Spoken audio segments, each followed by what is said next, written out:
قال رسول اللہ صلی اللہ علیہ وسلم، رسول اللہ صلی اللہ علیہ وسلم نے فرمایا، اقرأوا القرآن بلحون العرب وأصواتها، اقرأوا القرآن بلحون العرب وأصواتها، قرآن کو عربی اور عربوں کے لہجے میں اور ان کی آوازوں میں پڑھو. یعنی قرآن حکیم کو ہمیں کس طرح پڑھنا چاہیے؟ ان کی آواز، جس طرح عرب کسی بھی حرف کی آواز نکالتے ہیں، کسی بھی حرف کی ادائیگی کرتے ہیں، اسی طرح قرآن کی ادائیگی ہونی چاہیے. جیسے ہم دنیا کی کوئی بھی زبان سیکھتے ہیں تو ہم اس کے بولنے والے سے سیکھتے ہیں نا. جیسے انگلش بولنے والا جس طرح انگلش بول رہا ہے، ہم کوشش کرتے ہیں ہم انگلش کو اسی کی طرح ادا کریں. ہوتا ہے نا. جب ہم اگر سندھی زبان سیکھنا چاہتے ہیں تو ہم کوشش کرتے ہیں ہم سندھی زبان کسی سندھی بولنے والے سے، اہل زبان سے. کس سے؟ اہل زبان جو نیٹو ہے اس سے ہم پوچھیں کہ یہ لفظ کیسے ہے، یہ کس طرح آپ بولتے ہو، تو ہمیں وہی شخص صحیح بتا سکتا ہے نا. ابھی سندھی سیکھنے کے لیے میں کسی پنجابی کے پاس تو نہیں جا سکتی نا. اگر میں سندھی کسی پنجابی سے سیکھوں گی تو کیا میں صحیح سندھی سیکھ سکوں گی؟ یا اگر مجھے اردو سیکھنی ہے، اردو زبان کے قواعد سیکھنے ہیں، تو میں کسی اردو زبان کے ماہر یا بولنے والے سے اس کو سیکھوں گی، سمجھوں گی. بالکل اسی طرح ہم نے جب عربی سیکھنی ہے، قرآن کی تلاوت سیکھنی ہے، تو ہم اہل زبان سے سیکھیں گے. کس سے سیکھیں گے؟ اہل زبان کون ہے؟ عرب ہے. عربوں میں بھی سب سے بہترین عربی کس کی ہے؟ جس پہ قرآن نازل ہوا ہے، وہ ہے قریش. رسول اللہ صلی اللہ علیہ وسلم کون سے قبیلے سے تعلق رکھتے تھے؟ قبیلہ قریش سے تعلق رکھتے تھے. تو یہ قرآن بھی قریش کے لہجے میں نازل ہوا ہے. قرآن 7 احرف میں نازل ہوا، 7 حروف میں نازل ہوا. جب آپ لوگ بڑے ہوں گے تو اس کا مطلب سمجھیں گے، اس کی ڈیٹیل میں جائیں گے. لیکن ابھی فی الوقت آپ یہ بات اچھی طرح سے سمجھ سکتے ہیں کہ کسی زبان کو سیکھنے کے لیے ہمیں اہل زبان ہی سے رجوع کرنا پڑتا ہے. اسی طرح قرآن کو سیکھنے کے لیے قرآن کے مخارج سیکھیں گے ہم، اس کے حروف کے مخارج کہ وہ کس طرح ادا ہوتا ہے، کون سا حرف جو 28 سے 29 حروف ہے قرآن کے وہ کیسے ہیں، ان کو کیسے ادا کرنا ہے، اور کس طرح قرآن کی آوازیں کس تلفظ کے ساتھ قرآن حکیم کو ہم نے تلاوت کرنا ہے. تو حدیث میں نے آپ کے سامنے بیان فرما دی، اقرأوا القرآن بلحون العرب واصواتها. یہ حدیث آپ لوگ یاد کر لیجیے گا، یہ ایک دلیل ہے. اور اسی طرح اللہ تعالیٰ نے قرآن مجید میں بیان فرمایا ہے ورتل القرآن ترتیلا. کیا فرمایا اللہ تعالیٰ نے؟ ورتل القرآن ترتیلا. قرآن کو ترتیل کے ساتھ پڑھیں.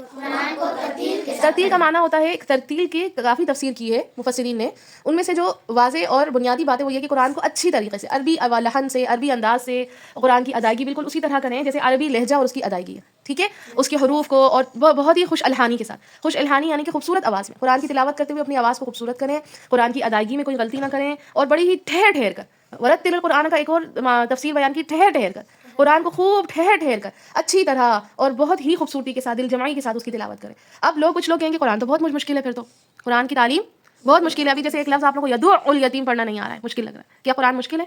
قرآن اگر کوئی یہ سمجھتا ہے قرآن مشکل ہے تو قرآن کریم نے اس کی مشکل یہ کہہ کے آسان فرما دی. اور مختلف جگہوں میں مختلف اسی سورت کے اندر، سورۃ القمر ہے میرے خیال سے، اس کے اندر یہ آیت بار بار آئی ہے. 4-5 مرتبہ اللہ تعالیٰ نے یہ آیت نازل فرمائی ہے اور کہا ہے وَلَقَدْ يَسَّرْنَا الْقُرْآنَ لِلذِّكْرِ فَهَلْ مِن مُدَّكِرٍ. وَلَقَدْ يَسَّرْنَا الْقُرْآنَ لِلذِّكْرِ فَهَلْ مِن مُدَّكِرٍ. اللہ تعالیٰ نے کیا فرمایا ہے کہ قرآن کو ہم نے بہت ہی آسان بنا کے نازل کیا. وَلَقَدْ يَسَّرْنَا الْقُرْآنَ، اور البتہ تحقیق ہم نے قرآن کو آسان بنا دیا ہے. لِلذِّكْرِ، نصیحت کے لیے. کس کے لیے؟ بس ہے کوئی نصیحت پکڑنے والا؟ فَهَلْ مِن مُدَّكِرٍ، ہے کوئی نصیحت پکڑنے والا؟ ہے کوئی قرآن سے سیکھنے والا، قرآن کو سینے سے لگانے والا؟ تو قرآن حکیم کو اللہ تعالیٰ نے آسان بنا کر نازل کیا. آپ دیکھیں پوری دنیا میں، افریقہ کے جنگلات میں اگر کوئی مسلمان رہتا ہے، یا نیو یارک کے کسی شاندار ترین شہر میں کوئی رہتا ہے، یا ایشیا کی کسی چائنا میں کوئی چائنیز رہتا ہے، ہر ایک کی لینگویج الگ ہے، لیکن وہ جب وہ قرآن سیکھتا ہے تو اس کو قرآن آ جاتا ہے. آتا ہی نہیں آتا، اس لیے کہ وہ کیا کرتا ہے، وہ کوشش کرتا ہے. وہ کیا کرتا ہے بچوں؟ کیا کرتا ہے؟ اور عربی زبان کا ایک محاورہ ہے، من جد وجد. جس نے کوشش کی اس نے پا لیا. اور کوشش کرنے والوں کو تو خدا بھی مل جاتا ہے. جو ڈھونڈتا ہے، جو کوشش کرتا ہے، اس کو اللہ تعالیٰ بھی مل جاتے ہیں. تو اگر آپ کوشش کرنے لگیں گے تو یہ قرآن آپ کو آرام سے حفظ ہو جائے گا. اگر آپ کوشش کرنے لگیں گے تو آپ کو قرآن کی کوشش کرنے لگیں گے، آرام سے حفظ ہو جائے گا. لیکن آرام کا مطلب یہ نہیں کہ ایسے بستر میں بیٹھے بیٹھے اور کمبل اوڑھ کے آرام سے بالکل بیٹھے رہیں گے اور سوچیں کہ قرآن حفظ ہو گیا. ایسے نہیں. آرام کا معنی یہ ہے کہ آپ کو تھوڑی سی کوشش کرنی پڑے گی، ٹائم دینا پڑے گا، بار بار دہرانا پڑے گا، اپنی نیند کی قربانی بھی دینی پڑے گی، کہیں پہ آپ کو بھوکا بھی لینا پڑے گا. اتنی کوشش تو آپ کو کرنی پڑے گی. کسی بھی کامیابی کے حصول کے لیے انسان کو اتنی تو کوشش کرنی پڑتی ہے. جبکہ یہ اللہ کی کتاب ہے, یہ اللہ کا کلام ہے. یہ اتنے ٹھنڈے پیٹوں نہیں مل جائے گا. اس کے لیے آپ کو کیا کرنی پڑے گی؟ اس کے لیے جد و جہد کرنی پڑے گی. اس کے لیے آپ کو اپنی کمفرٹ زون سے نکلنا پڑے گا. کس سے نکلنا پڑے گا؟ اپنے کمفرٹ زون سے نکلنا پڑے گا. اپنے کھیل اور آرام کا جو ٹائم ہوتا ہے, باہر جو گلیوں میں گھوم رہے ہوتے ہیں بچے, اس کو روکنا پڑے گا. جب جا کے آپ لوگوں کو پتہ چلے گا یدعل ہوتا ہے. ابھی زیادہ تر بچوں نے یہاں آ کے جو مجھے سبق سنایا تو یدعل پڑھا اس کو, جبکہ یہ کیا ہے لفظ؟